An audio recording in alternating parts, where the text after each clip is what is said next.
nós vamos entrevistar a doutora Cecília Ruiz. A doutora Cecília, formada em medicina pela Universidade Federal do Rio de Janeiro e em cirurgia plástica no INCA. Ela, em 2019, fez um fellow de microcirurgia no Hospital C. Camargo, em São Paulo, e esse ano estava fazendo o seu estágio de reconstrução mamária no ICESP, quando foi surpreendida com essa pandemia do coronavírus. Então, a gente queria ouvir da Cecília o que essa epidemia, essa pandemia impactou no cotidiano dela, quais foram as mudanças que aconteceram na carreira, no consultório, na vida pessoal. A gente queria conhecer um pouco do seu caminho, Cecília.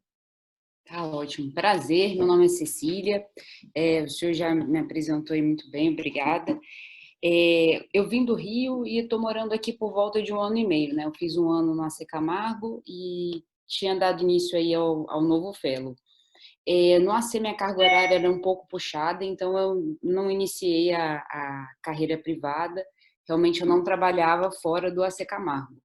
E assim que eu comecei o fellow, que foi em março, eu tentei procurar, né, alguns outros meios de trabalho, mas aí já fui surpreendida aí pelo Covid.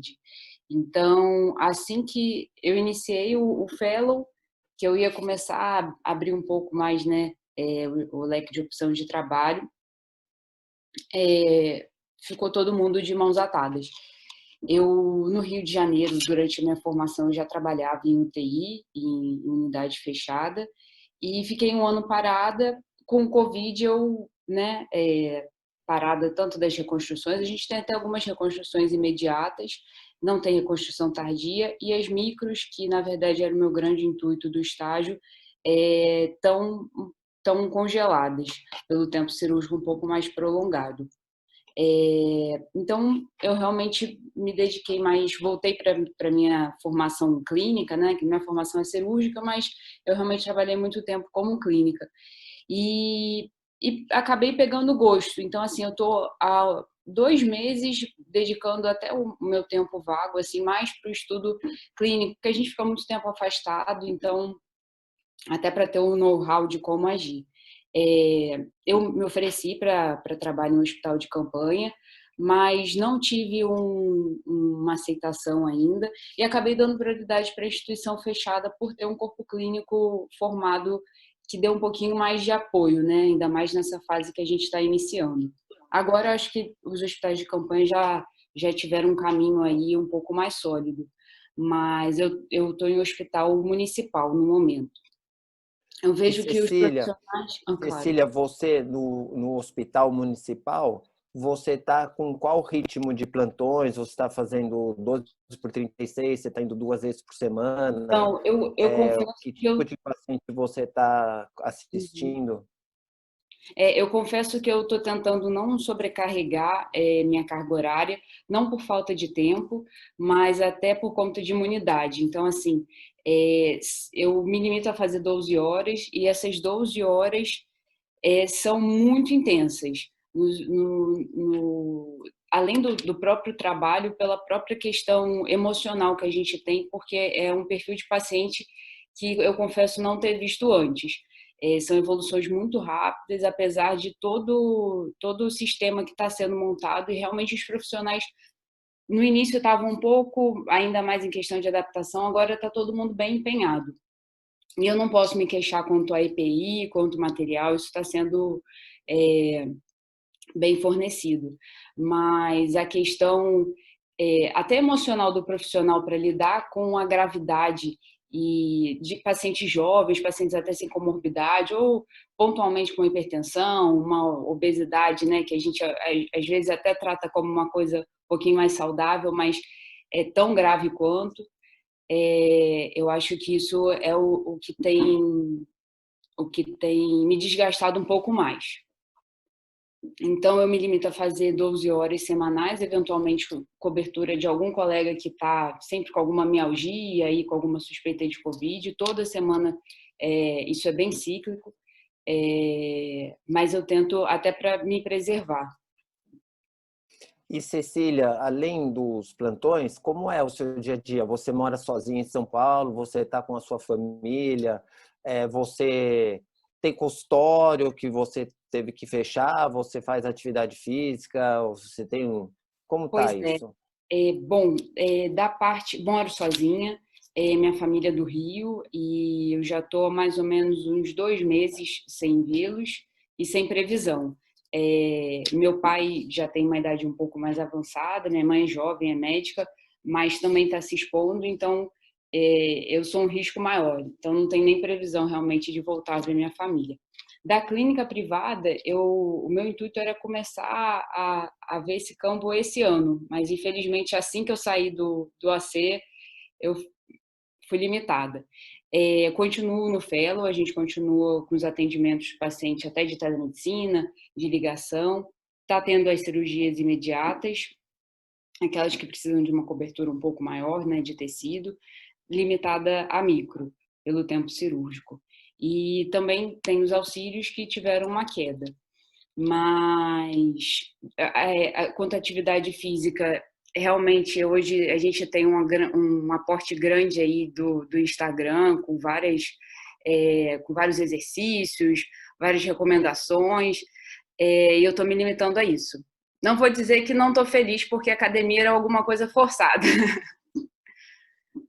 Cecília, no hospital que você está como intensivista, você precisa entubar os pacientes? Todo mundo fala muito dessa coisa da intubação, o manejo ao longo das 12 horas, é você que toma as condutas. Eu vi um intensivista comentando que tem uma estrutura horizontal, que seria um assistente que dá conduta ao longo da semana, e tem essa estrutura vertical do plantonista que chega de manhã e fica até a noite.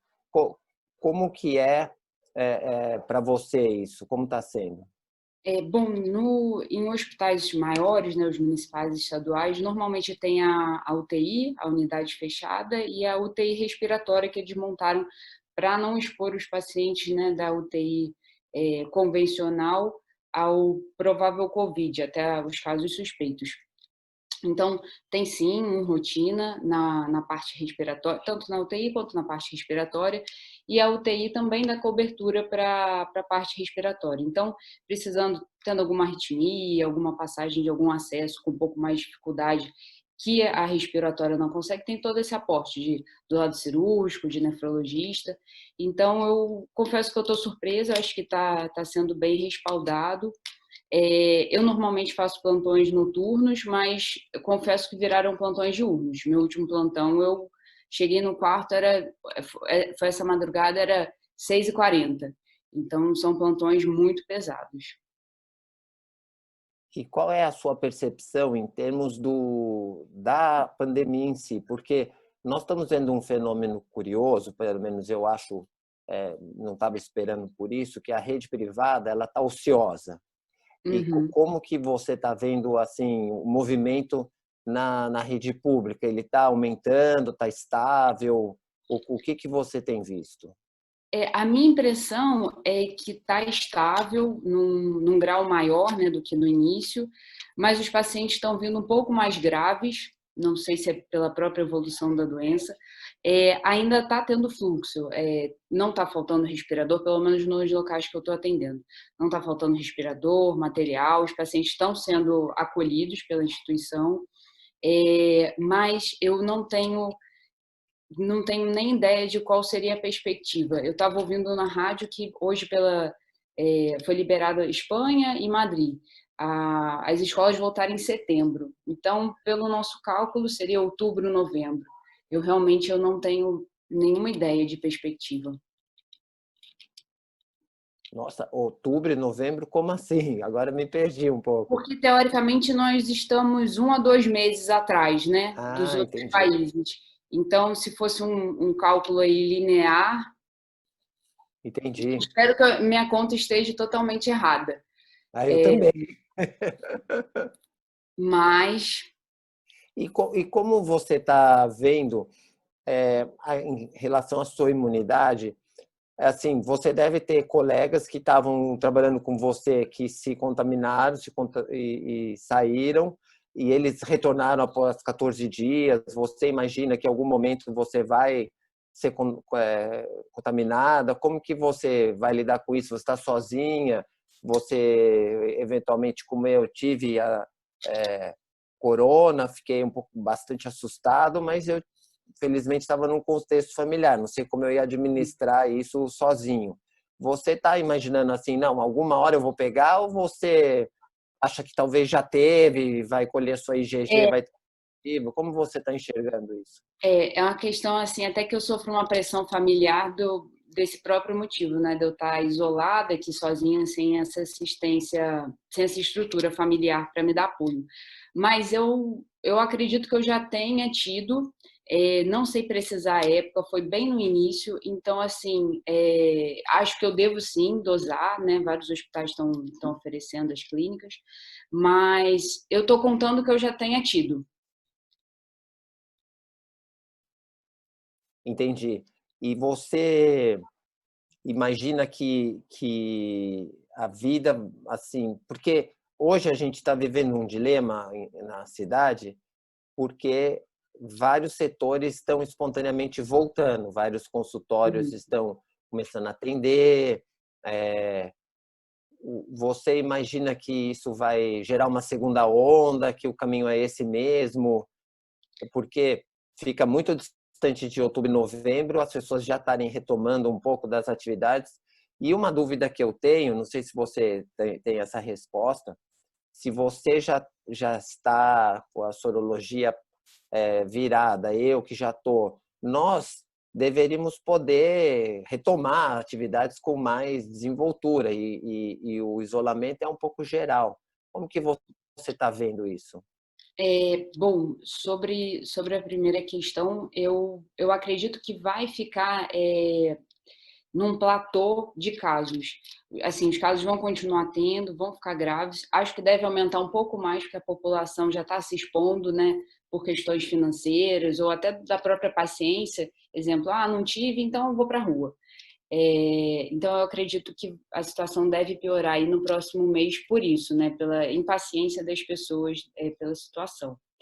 E quanto à nossa situação de já ter IgG positivo, não está muito claro quanto à questão de reinfecção. Então, dizem que não tem estudo, mas acredito que está ainda uma situação aí que não dá para a gente confiar. E, eventualmente, caso tenha ou reinfecção ou a própria circulação no organismo que volte a reativar, eventualmente seja pior do que a primeira. Então, também acho que não é uma situação que, teoricamente, a gente poderia pagar para ver qual seria, né, a nossa resposta. É, E, então, uma pergunta Cecília, de...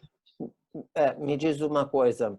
É, eu estou torcendo muito que você já tenha o seu IgG positivo, que você esteja imunizada, então que você continue com toda a segurança. Mas na eventualidade de você adoecer, como fica a sua situação uma vez que você está sozinha? Porque isso foi uma coisa que eu percebi, né, nessa doença, que você não pode pedir ajuda para ninguém.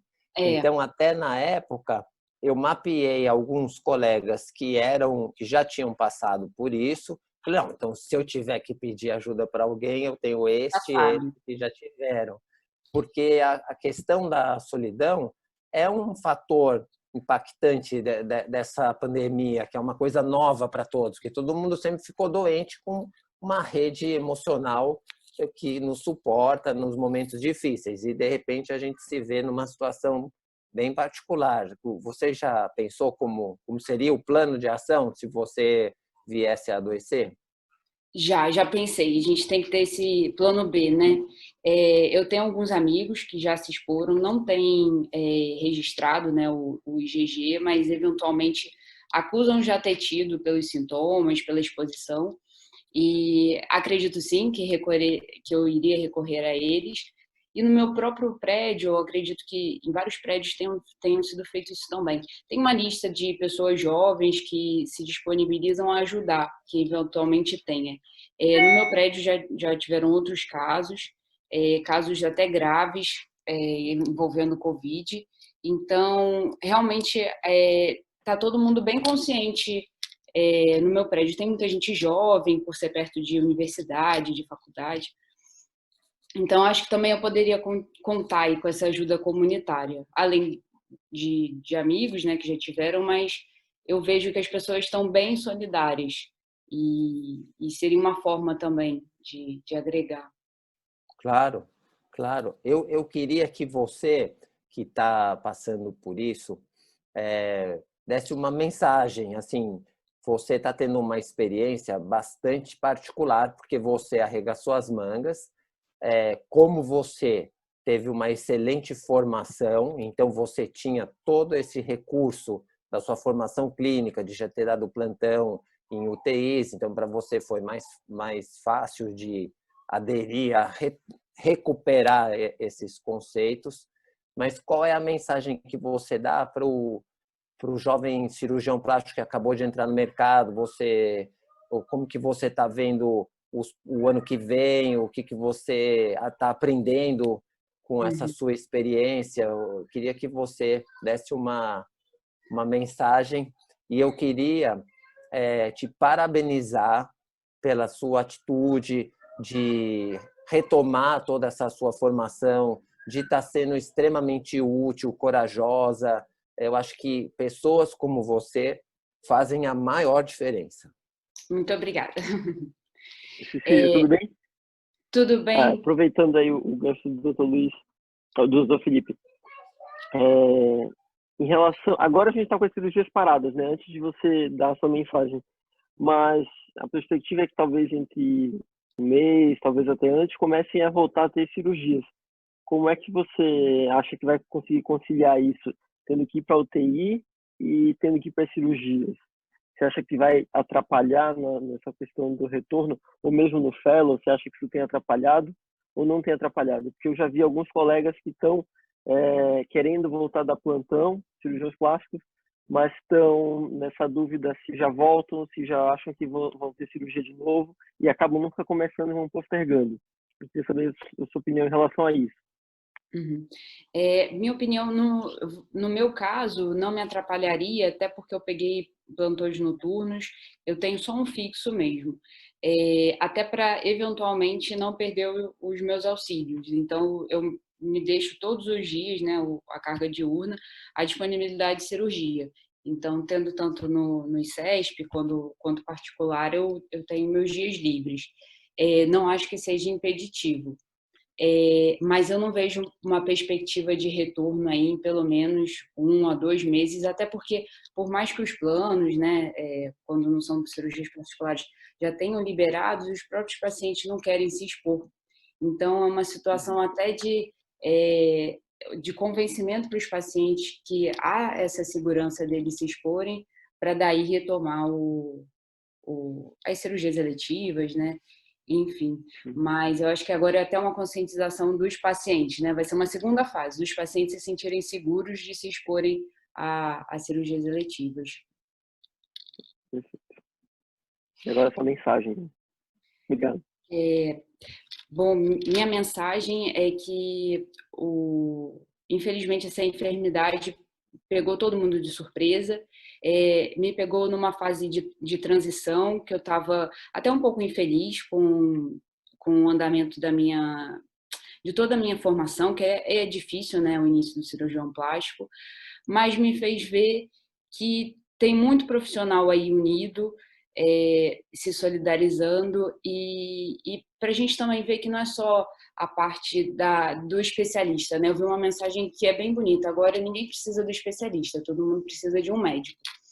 Então isso faz a gente parar um pouco e pensar que toda aquela subespecialidade que a gente faz, talvez nesse momento não seja o que seja necessário. Então todo mundo precisa aí de uma palavra de carinho e de conforto e de profissionais aí abertos para ajudar. Eu queria parabenizar mais uma vez a doutora Cecília Ruiz, uma jovem cirurgiã plástica que teve a sua formação, o seu fellow de microcirurgia na reconstrução de mama interrompido abruptamente, mas que arregaçou as mangas e está dando plantões de UTI, está contribuindo com a solução desse problema, está sendo extremamente útil, uma médica de M maiúsculo, uma coisa fantástica. Acho que todos ficamos muito orgulhosos da sua atitude, da sua formação excepcional. Eu queria realmente te dar os parabéns e que você volte aos seus estágios com toda a força, mais ainda segura, que é uma interrupção parcial e que a sua carreira como cirurgiã plástica está assegurada, porque pessoas que têm esse tipo de atitude certamente vão ser um sucesso nos anos que virão. Meus parabéns.